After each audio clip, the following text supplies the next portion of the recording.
Bonjour tout le monde, ce matin je me réveille et j'ai fait une petite vidéo et je la balancerai.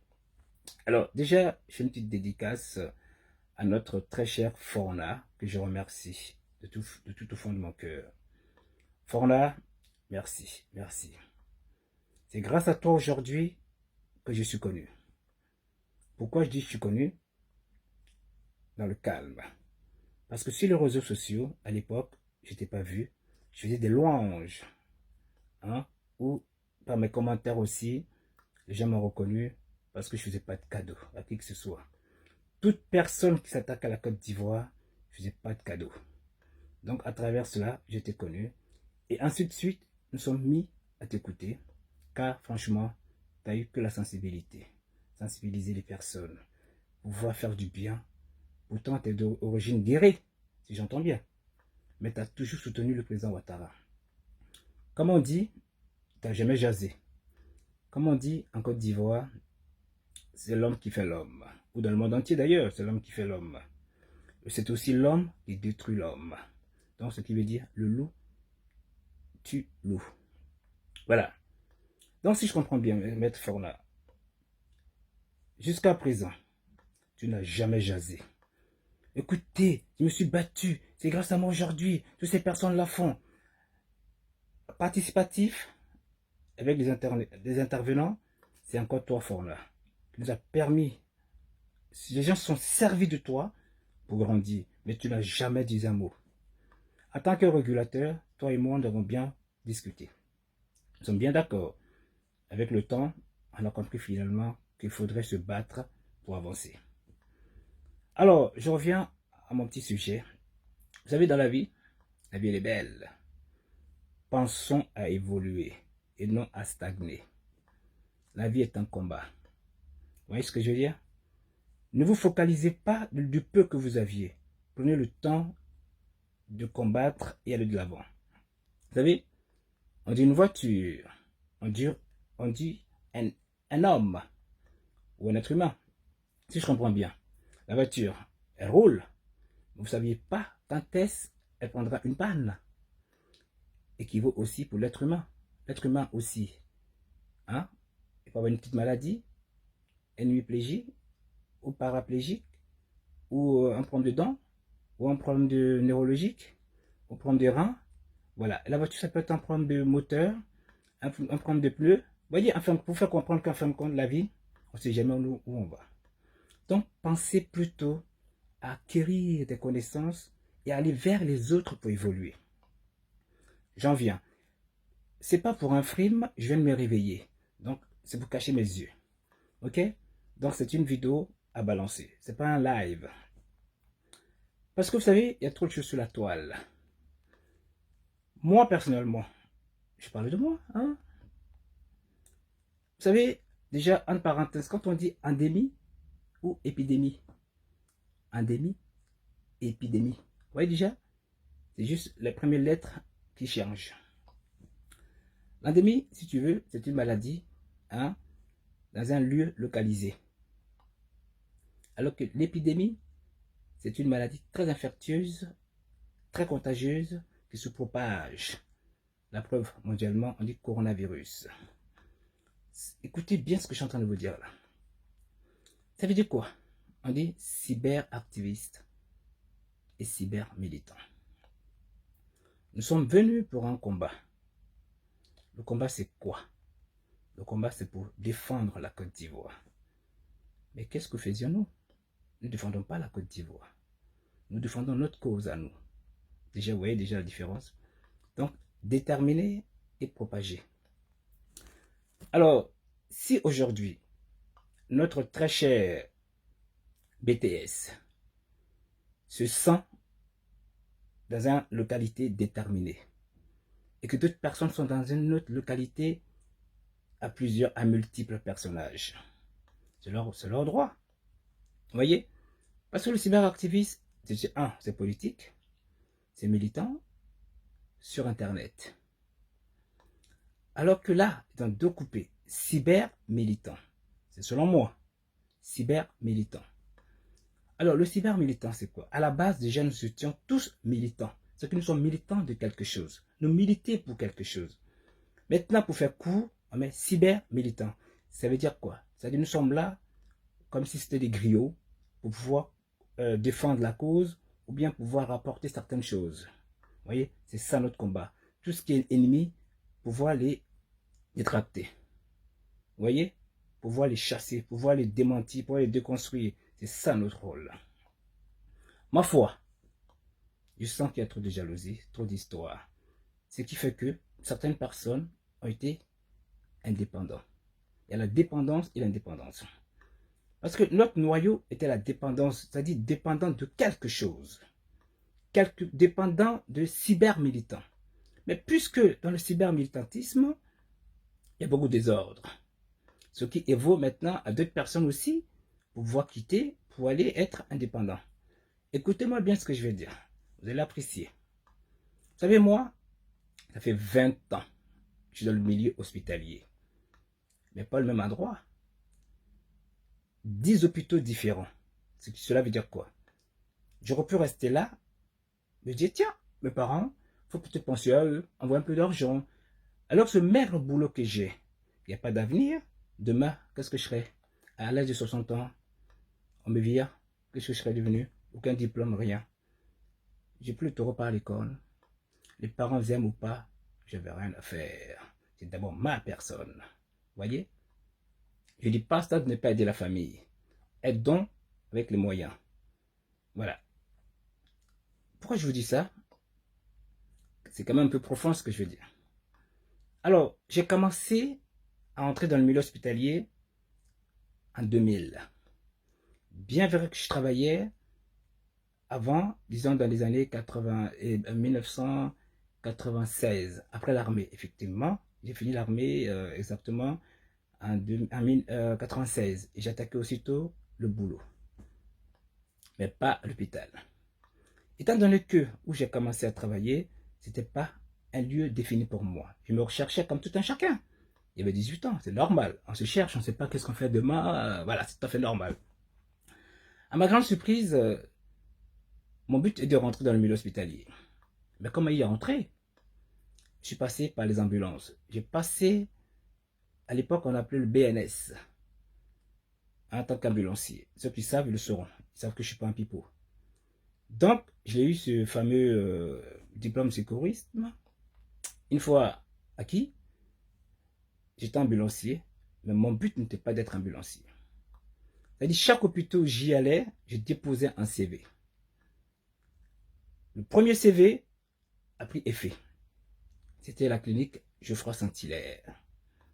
Au bout d'un an, je demandais à passer un diplôme. On m'a dit, ici, ça n'évolue pas. J'aurais pu me contenter pour avoir de l'argent. Non. J'ai faux le camp. J'étais à l'hôpital Saint-Joseph. Saint-Joseph m'a emmobilé. Pareil, je suis parti. J'étais à la clinique de Trocadéro. Mon coup pour un zinzin, j'ai faux le camp. Vous voyez, je démissionne. Quand on ne se plaît pas, on se casse. Quatrième, je suis à le centre de pneumologie à Cheville-la-Rue. J'étais très bien. J'ai fait au moins, il m'a quand même beaucoup aidé. Mais ma foi, il m'a dit, ben, malheureusement, il faut attendre encore l'année prochaine. Et moi, ça fait déjà 5 ans que j'ai faux le camp. J'ai été à l'hôpital d'Antony. Vous voyez, ça fait déjà 5. Ma foi, ils m'ont rappelé à l'hôpital du centre de pneumologie, je suis revenu. Parce qu'ils ont vu finalement, mais malheureusement, toujours les mêmes paroles, je suis parti. Je me suis retrouvé à l'hôpital de Saint-Cloud. C'était l'hôpital judiciaire. D'ailleurs, qui m'a beaucoup apporté. Ils m'ont dit, voilà, ici, vous allez évoluer. C'était bien. Ma foi, c'est la distance qui a fait que je n'ai pas pu rester. Vous voyez?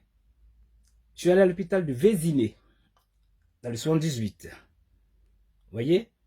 Bon, c'est la fonction publique aussi, comme l'hôpital du judiciaire, Saint-Cloud.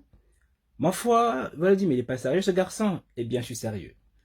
Il y avait un jeune homme qui n'était pas fiable. Mais comme c'était le chouchou, il faisait ce qu'il voulait. Et moi, un coup, Mike, tu vas là, un coup, tu vas par ici, il faut le camp. J'ai été à l'hôpital, dans une clinique à Saint-Germain, Port-Marly, où travaille une collègue qui se nomme que Amadou Kiki connaît très bien. Je ne dirai pas de nom. Pour vous montrer la belle preuve. Et de là, le trajet était très loin. J'étais assez fatigué. Ouais, je me levais par exemple à 5 heures. Pour commencer à quelle heure? Pour commencer à 7h15. Oui, c'est pas juste. Donc, j'ai demandé à l'hôpital Foch, avec qui nous avons convenu un accord. Faites-nous confiance, vous allez évoluer. Vous voyez? Ils ont tenu parole. J'y suis. Ça veut dire quoi? Quand on est content, on reste. Quand on n'est pas content, on se barre. Arrêtons à chaque fois de rentrer dans un endroit où parce qu'une personne a de l'argent, ou parce qu'une personne va nous faire ceci. Non. Essayez d'être un peu indépendant. C'est important. Aujourd'hui, j'ai fait un petit courrier à notre famille pour dire effectivement, il y a trop d'histoires. Donc, afin de vous faire comprendre que moi, je n'attends rien de qui que ce soit. Mais si on me donne, je prends. Parce que quand il y a un salaire, comme on vous dit, tout ce que j'ai fait comme boulot, il y avait quand même bien un salaire, mais je suis quand même parti et démissionné. On ne m'a jamais licencié jusqu'à aujourd'hui que je touche du bois. Vous voyez? Parce que je suis toujours resté loyal et fidèle et respectueux. Quand on n'est pas content, on se barre. Je ne suis pas content en ce moment. Je demandais à partir. J'ai pas été jasé sur toute la toile en disant voilà, voilà, voilà. Non. Ouais, la preuve, il n'y a pas d'amertume, il n'y a pas de guégué, il n'y a rien. Donc, je suis parti. Je faisais continué à faire mes vidéos tout seul, hein, je ne vais pas vous mentir. Aujourd'hui, il y a M. BTS qui m'appelle. Il dit, ah, mon frère, j'aimerais que tu me... Désolé, je tremble un petit peu parce que, voilà. J'aimerais qu'on fasse quelque chose. Il dit, mais attention, il y a le cyberactiviste. Militant, pardon. Mais ma foi, moi, de toute façon, je ne fais plus partir. Je continue à travailler tout seul, mais je suis toujours RHDP. Qui dit RHDP veut dire la Côte d'Ivoire des ondes positives. Et tout ce qui est négatif, je mets à l'écart. Bah tiens, j'ai eu la lionne de Woroba qui m'appelle. Enfin, on s'est eu au téléphone. C'est une personne que j'apprécie d'ailleurs. Ma foi, on ne peut pas aimer tout le monde. Hein. Il y a des gens avec qui elle s'entend, il y a des gens qui ne s'entendent pas. Mais en tout cas, personnellement, je n'ai pas de problème avec elle. Donc, je ne peux pas me permettre d'aller contre elle. Le jeune frère quelque chose de mauvais, ben, moi, je la mettrai de côté. Hein? Bon, elle est comme elle est, mais pour l'instant, il y a le respect entre elle et moi. C'est pas parce qu'un tel me dira, Mike, elle est bien, elle est pas bien celle-là. Moi, je suis assez grand, de choisir qui est bon, qui est pas bon. La preuve. Donc voilà, donc BTS m'a parlé. Il dit, ah, voilà Mike, on va essayer de faire un petit travail ensemble. Hein? Parce que j'ai vu que apparemment tu n'es plus dans le cyber militant. Il dit, je suis toujours RHDP, mais comme pour l'instant c'est indécis, donc je préfère attendre le moment opportun pour pouvoir revenir. Vous voyez, le combat, c'est ensemble. Vous allez travailler aujourd'hui. Supposons que vous êtes au scanner, au radiobloc, ou le grand bloc opératoire. Ok, exemple du scanner. En tant que radio manip, les patients sont là de 8 heures, sachant que le premier devrait passer à 8h30, il est déjà 10 heures. Donc ça veut dire quoi? Ça qu'il y a un problème. Et quand le patron viendra insatisfait, il sera demandé quelle est la cause, qu'est-ce qui ne va pas, sachant que le manip est présent. Vous pensez que cette personne-là fera long feu? Non. Donc cela veut dire quoi? Si les personnes adéquates, c'est-à-dire M. Lansina Diaby ou bien M. Alpha Yaya, nous ont fait confiance avec ses staffs aux alentours. C'est qui ces staffs? Parce qu'ils ne peuvent pas travailler tout seul non plus. Alors quand je vous dis staff, il y a tout un chacun aux alentours que je ne citerai pas de nom. C'est une équipe. Mais dites de vous à moi, dites-nous, où est-ce que ces personnes-là sont contents de nous aujourd'hui? À part les jassements entre nous, les critiques, les histoires. Qu'est-ce que nous avons apporté à ces personnes aujourd'hui pour dire que nous sommes méritants de quelque chose? J'en vois pas. Donc moi, je ne suis pas habitué à cela. Moi, il me faut du résultat. Je ne suis pas chef. Hein. Partout où je travaille, partout où je passe, j'ai toujours eu des bons échos à ma personne. La preuve, j'ai toujours démissionné. Jusqu'à présent, je peux retourner quand je veux. Pour vous dire, je partais avec des bonnes causes. Là, aujourd'hui, je passe un concours, un diplôme du moins. Bientôt, je termine mon diplôme. Et après, je parle où je veux. Mais comme je suis quelqu'un de fidèle, je ne vais pas trahir. Je vais rester où je suis. Là, je suis dans un hôpital militaire en tant que stagiaire.